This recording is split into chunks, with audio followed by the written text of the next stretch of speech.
Hi guys, in this video I'll show you how to get shift lock on Roblox Mobile. So first is just make sure to download Roblox Mobile into your mobile phone from the App Store or Play Store and log in with your account as well. Once logged in, just open the application called Roblox, wait for it, and once you're on the home section of this application, so you'll be seeing like these games recommended for you section. You can scroll it down, and let's say that I want to open the Brain Rot Evolution.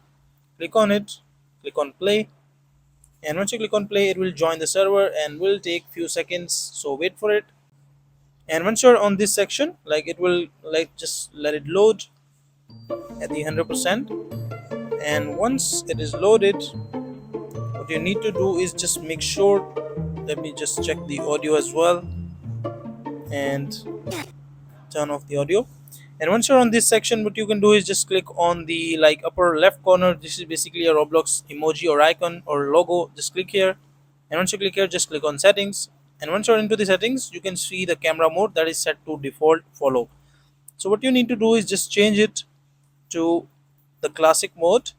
And once you change it to the classic mode, you will be able to like get shift lock on your Roblox mobile. So that is a simple and easy process of how you can do it.